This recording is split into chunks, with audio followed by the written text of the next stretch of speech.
Ibalik na sa 8 piso at 50 sentimo ang pinakamababang pasahe sa jeep.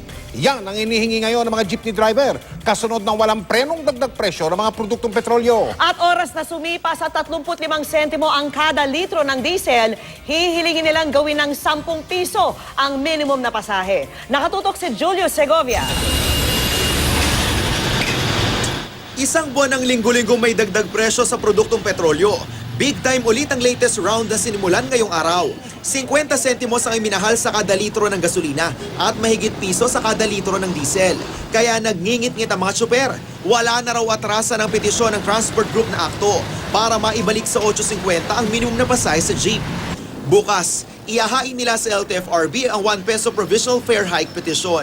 Kami naman po ang hihiling sa inyo na ibalik na po natin sa original na pamasahe na 8.50 bilang provisional. Sabi pa ng grupong akto, hihilingin nila maging 10 piso ang pasahe sa jeep, oras na maging 35 pesos ang litro ng diesel, na ngayon nasa mahigit 30 na.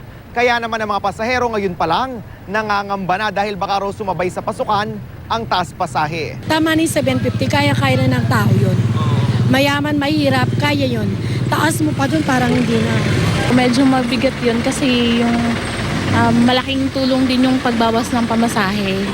Yung piso, sayang din yun. Mas okay po na yung presyo po, hindi na po tumaas. Para po yung masisave ko, ano ko na lang po, para sa akin po, para mas mabili ko pa po sa projects, sa school expenses po. Kung hindi pagbibigyan, welgang bayan ang banta ng akto kasama ng iba pang grupo sa pagsisimula ng klase sa Hunyo.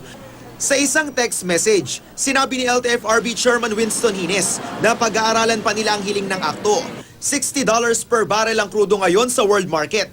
Pero tingin daw ng mga oil analyst, tataas pa ito ng hanggang $70 sa Setyembre bago tuluyang mag-stabilize ang presyo. Kaya inaasang may mga susunod pang oil price hike. We don't produce gasoline, so we're not part of the talk.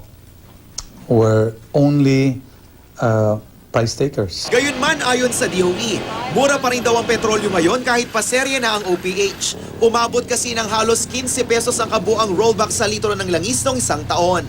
Julio Segovia, nakatutok 24 oras.